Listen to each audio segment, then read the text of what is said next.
suis Christelle Lissy de la chaîne Académie de la Nouvelle Conscience. Je vais vous parler ce soir des religions, enfin de la religion. Oui, des différents courants spirituels auxquels j'appartiens ou je n'appartiens pas, mais surtout je n'appartiens pas. Voilà, donc comme d'habitude, j'offre mon expérience, ma conscience. Je compare des choses, comparer n'est pas juger, chacun fait ce qu'il veut, cherche à convaincre personne. Voilà, je fais des partages de ce que je ressens, ce dont j'ai envie de partager. Voilà.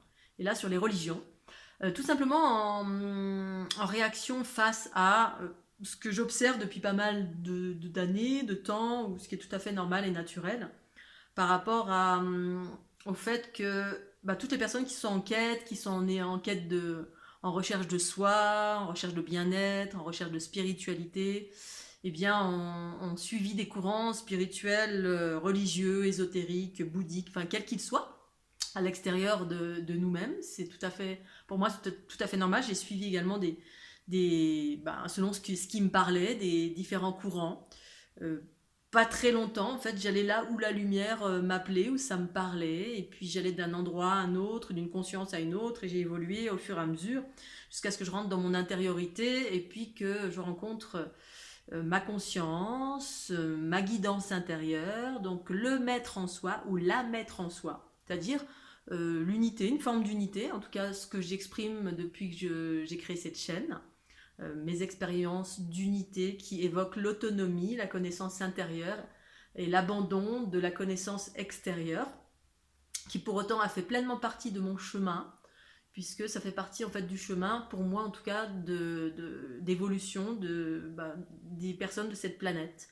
On cherche à l'extérieur d'abord, et ensuite on rentre dans son intériorité, et on y trouve la connaissance intérieure qui nous guide en totalité, donc avec des informations, ce que j'appelle le champ universel source propre.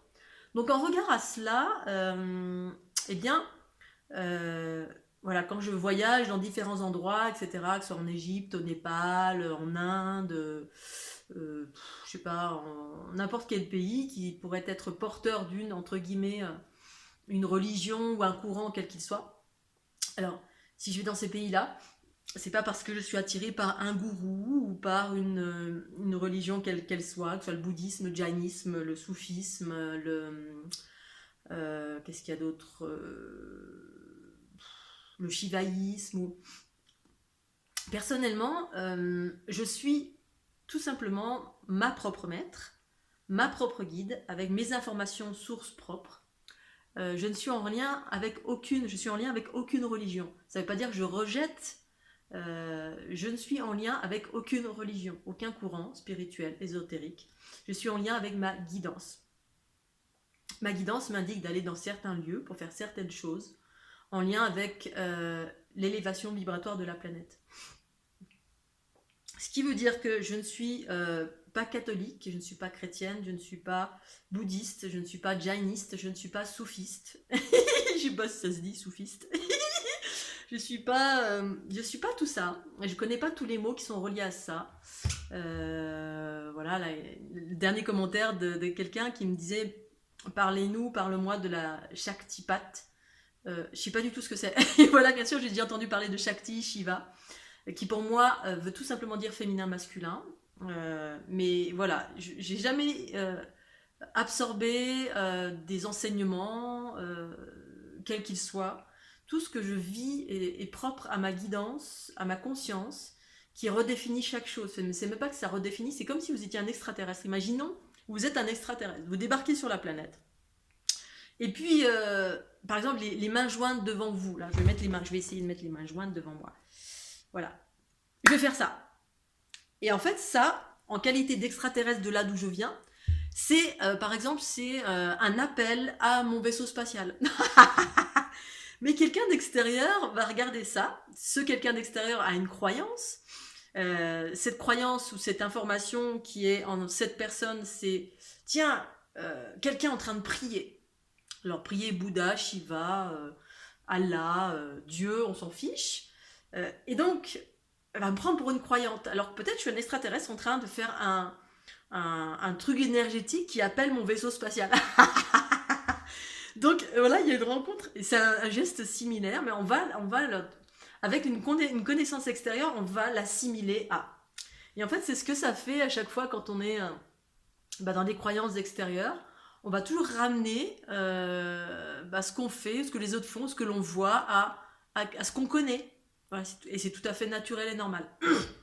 Mais voilà, donc j'ai remarqué qu'il y a beaucoup de personnes notamment je mets des photos j'ai mis des photos de temples, de Bouddha, choses comme ça. Et pour moi, ça n'évoque rien de spécial. C'est juste, je trouve ça beau.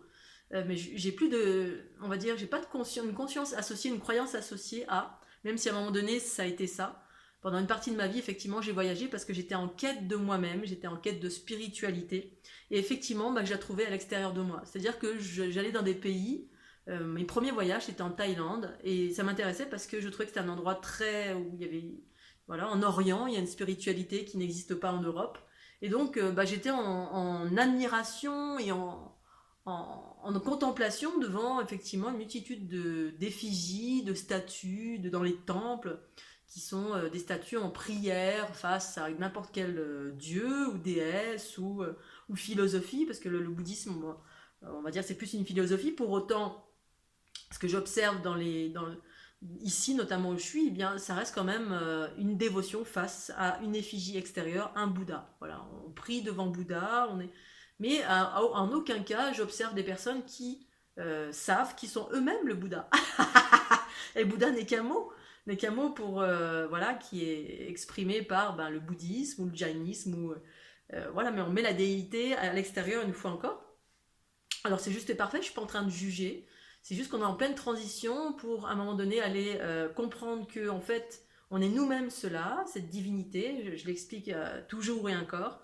Euh, et ensuite, eh bien, le mot divinité disparaît. En tout cas, chez moi, il a disparu, même si je l'utilise encore pour exprimer, pour faire comprendre à certaines personnes en utilisant des mots qui sont compréhensibles pour ceux qui sont en quête d'eux-mêmes ou en quête de bien-être, en quête d'éveil ou en quête de potentiel, d'ouverture, etc. Bref, euh, pour moi, c'est la vie harmonieuse en manifestation maintenant qui me régit et je ne sépare pas cette vie de ce que je suis. C'est je suis la vie harmonieuse en manifestation. Et pour moi, ce sont des principes. C'est-à-dire que c'est les flux telluriques et cosmiques qui me traversent dans l'équilibre, qui génèrent différents processus d'unité que je perçois sous forme géométrique. Le corps géométrique, c'est ce que je perçois et que j'appelle la fleur de l'unité, mais qui s'appelle aussi matrix génétrix. Matrix génétrix, c'est relié à des consciences extraterrestres, mais extraterrestre, ça n'est qu'un mot utilisé par les êtres humains. Voilà, il existe différentes consciences supérieures aux êtres humains avec lesquelles on vit en parallèle, mais qui sont même à l'intérieur de soi, puisqu'en fait, cette géométrie fait partie de ce que je suis. Et quand j'en prends conscience, et quand j'ai conscience de ce que je suis cela, je prends conscience que je suis cette fleur de l'unité, cette matrix génétrix, et que je ne suis pas séparée de cette conscience qui est en même temps une conscience très très vaste de laquelle je fais partie. Je suis une partie incarnée de cette conscience vaste, qui sont des consciences trinitaires d'une vastitude extraordinaire qui crée la vie. C'est un autre monde, c'est mon monde, une part de mon monde, parce que je me sépare pas de tout ce que j'ai été, de tout ce que je suis, de tout ce qui est sur cette planète non plus. Pour autant, ma part la plus harmonieuse est celle-ci à ce jour, en lien avec les êtres bleus, desquels je ne suis pas séparée. Bref, c'est tout un enchevêtrement d'eux. Et tout ça pour dire que voilà, je ne suis pas dans un courant, je suis pas en quête d'un gourou. Si je vais en Inde, c'est pas pour aller voir un gourou, parce que je suis moi-même le gourou. Je suis mon propre gourou dans mon unité. Dans l'unité que je vis, en tout cas, je suis plus en quête d'extérieur. Je l'ai été, où j'ai cherché pendant pas mal de temps, parce que j'étais attirée par la lumière, jusqu'à ce que je trouve cette lumière en moi.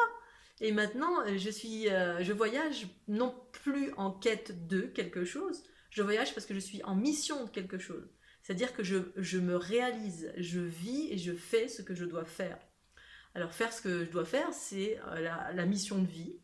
Mais on peut appeler ça tout simplement vivre. Voilà, je vais là où je dois aller. Certains vont là où ils ont envie d'aller parce que j'ai envie de voyager, je vais là. Tiens, j'ai envie d'aller en Inde, j'y vais, point barre. Et puis, moi, j'y vais parce que j'ai des informations. Ma guidance m'indique où et quoi faire et comment, pourquoi.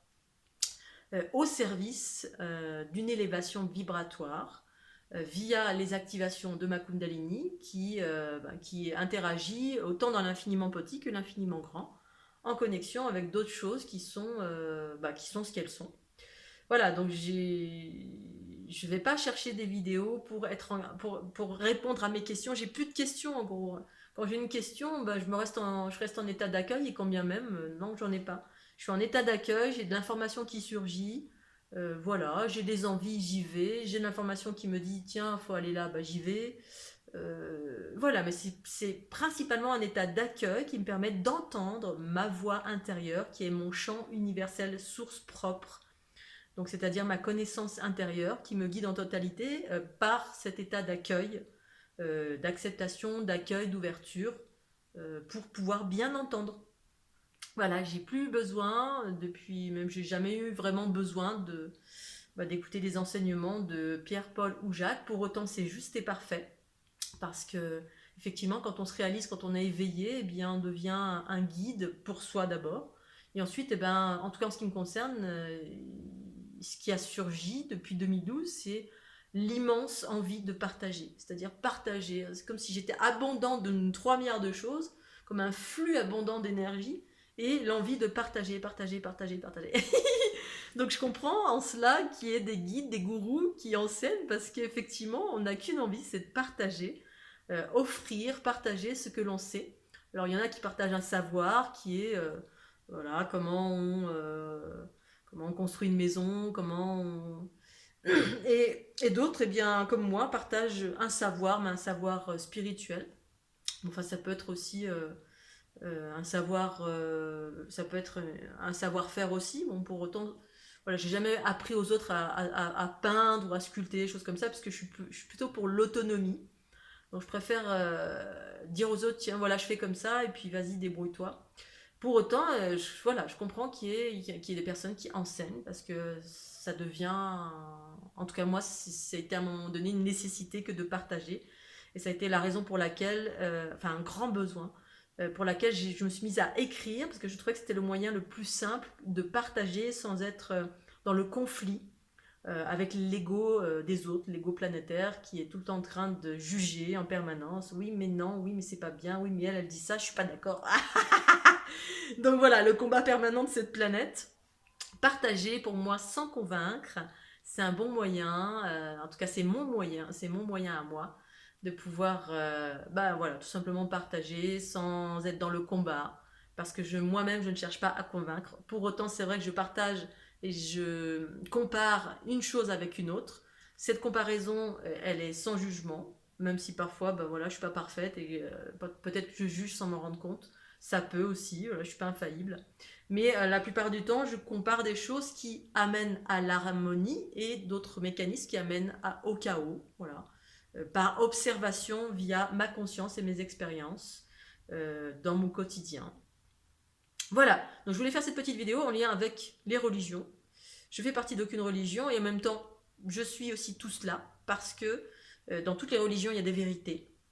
Bien évidemment, parce qu'il y a des vérités partout. C'est à chacun de pouvoir observer ces vérités à l'extérieur autant qu'à l'intérieur de soi. Et ensuite, trouver son chemin à l'intérieur, sa connaissance intérieure, ce que j'appelle les intuitions ou la conscience, le principe féminin en soi, la déesse en soi, qu'on soit un homme ou une femme, qui détient cette connaissance pour soi-même et qu'ensuite on partage aux autres. En tout cas, moi, je partage mes expériences et ma conscience sans chercher à convaincre, sans dire à l'autre ce qu'il doit faire. L'autre est assez grand pour prendre ce qu'il y a à prendre ou mettre de côté ce qui n'est pas intéressant, sans juger. C'est aussi simple que ça. Voilà. Eh bien, je vous remercie en tout cas de votre fidélité. Je vous dis à très bientôt sous le soleil d'Académie. Je suis toujours en Inde. Je vous dis à très très bientôt en France. Et merci de votre fidélité. Bye bye. Tchuss.